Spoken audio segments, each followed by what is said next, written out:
ladies and gentlemen. Nice to be here the second time BEBOP, 2013, 2012 BEBOP was very nice. Thank you for having me, Alana. I was very pleased to contextualize Fela Anikulapo Kuti and the Black Panther movement. I was actually sick on that day when Alana asked me to do so. So I told her, wow, that's going to help me. And it actually did.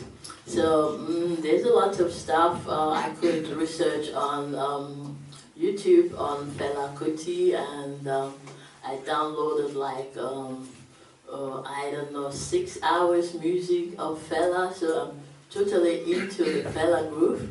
And I've always been, I grew up with it.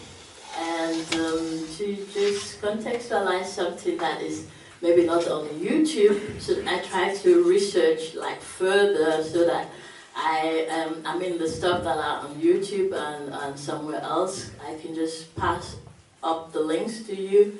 I don't need to go into that too much. I wrote something in the brochure already. I hope you read it. Did you? So take a couple of minutes to at least get the same information as everyone here. And this is like the ground contextualization you should know. So I was trying to kind of misuse the situation for myself, contextualizing Afro-futurism and this Felaism movement when I was doing it.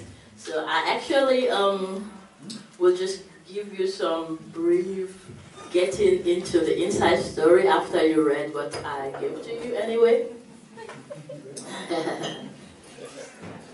So I try to contextualize from the point of saying,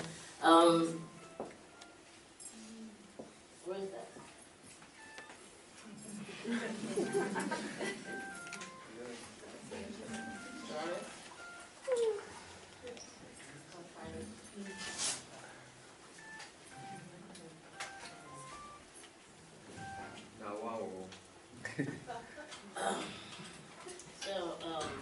From that point, I said, okay, it should be also interesting to my studies because I am focusing on Black womanhood.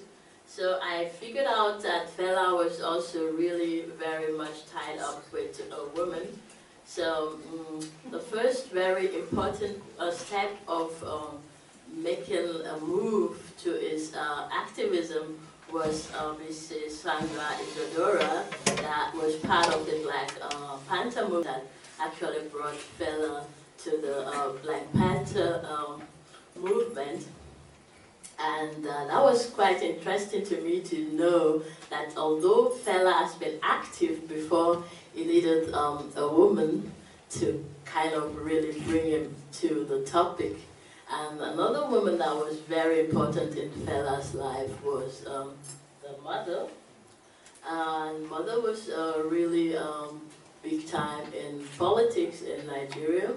She's one of the first ladies of Africa that was issued a driving license, and was also having a political party in Nigeria and also connected to Cameroon. Actually, she should have become a bigger figure in politics than we can say today. But kind of situation that happened made it that she wasn't the president or whatever. So actually, another large number of women that Fela kind of put together in his life is the history of the queens. The history of the queens is, it was kind of having 27 women, ladies married in one occasion. And I wanted to figure out if it's legal to marry 27 women in one location in Nigeria, but I couldn't find out because I think they don't even want to give me the information somehow, because I tried to ask some elders and they were like, yeah, who's gonna question the king that is marrying 27 wives? So I think they actually also understood Fela as a divine person that was kind of coming from an atmosphere that was really nurtured by revolution and activism. So Fela actually has to go that way anyway. He was really prepared, and all the moves were not just only activism, they also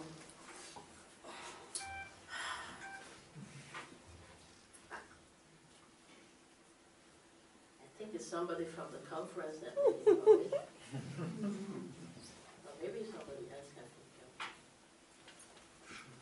So actually it went on for Fela with this activist movement that was really totally planned also, not just because it just sounds like Fela is a trained musician, and part of this plan was also a media plan that he put together some people that created a party that were really consciously making the movement to bring out everything that Fela did in the media. And that's, they conducted all this newspaper collection to something they call Felaism. And part of this people that were putting themselves together are Martin Bayo, which was a close family friend of my mother. So I actually, I'm blessed to have this copy of what they put together, this archive. So, which is really something complex, so that I didn't really know where to start with. So I said maybe it's really convenient to go to the music of Fela and show how much Fela used music, and it also called it that music as a weapon. And one of what I use in contextualizing the refugee movement here in Berlin is to say solidarity is as a weapon, which means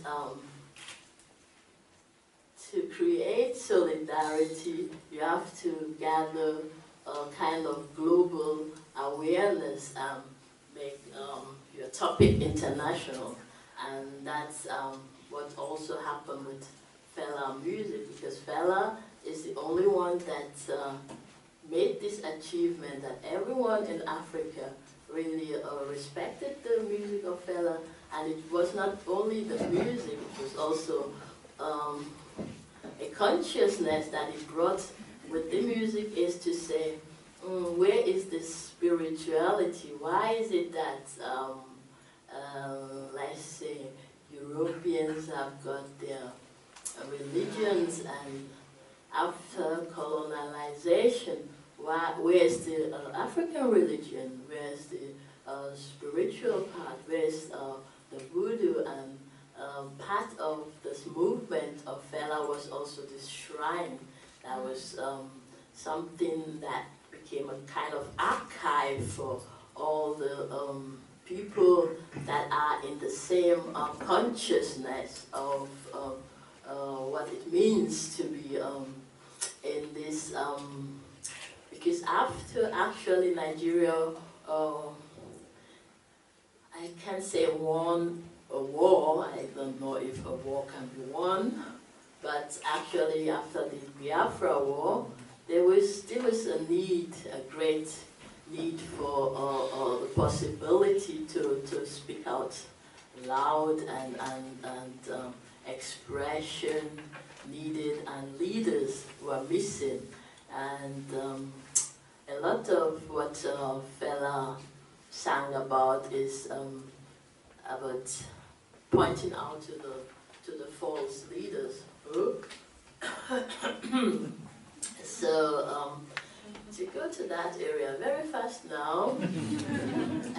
But Fela also, he was several times they put Fela in prison because what he was talking about was actually a weapon that they were not ready to listen to.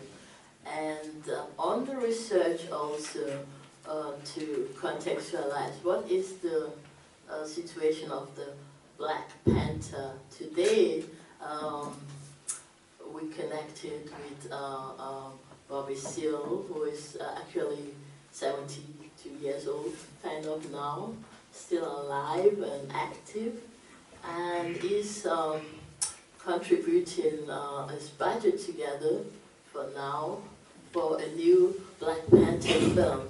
Bobby Seale was actually the guy that was in charge of building the soldiers of the Black Panthers, and he's going to contextualize everything in that film and show what it was to be in this Black Panther movement then, and what are the gains today. And it would actually need $240,000, I think, not euro. I almost asked. But he has got 60,000 of it together. So maybe you have some founding and you would like to give it to Bobby Seale for his new Black Panther film. He will be looking forward for it. So Fela was somebody that was not, he was aiming to be a political leader in Nigeria, president, actually, before he didn't make it anyway. But he became legend, which is actually more than that. He created also a political party that it was called Movement of the People, and with the marriage to the 27 queens, they call themselves also the ladies. When I grew up in Nigeria, there was a possibility if you are kind of stranded as a woman in Nigeria and has a kind of creative soul, you can just kind of go to Calcutta Republic, to Fela, to kind of find your expression. And because they were kind of being rude to these ladies, girls, and the women at that time, Fela decided to get married to them so that they won't be called some names. And I will try to contextualize some of his songs that you might know. Teacher, teacher, don't teach me nonsense. In all these songs, it tries to contextualize this colonial mentality that we are all stuck into, and it has a nice way of putting the VIP to vagabond in power. And there's also a song that is called A Long Time Ago, Africa Man No Dey Carry Shit. And Fela also always say, if you don't understand my language, I can't help you, because he also sings this pidgin English that was really also twisted with Yoruba. And long time ago, Africa Man No Dey Carry Shit was also a contextualization of what type or what are the names of the toilets that African people used to have. But that one is going to be ugly to explain more, but let me do that part. And I think I don't have so much minutes left. And I also just want to point out the aspect of this African queen that they kind of helped to build this company, Fela, because they were dancers, they were mothers, they were taking care of the house, and they were artists. They totally brought back this African culture through their aesthetic, what they were wearing, and also they have this special way of makeup in the creations in their faces. I had a PowerPoint, but it's more like for an evening for Fela to present that. It's all of Fela's music cover is already a political statement.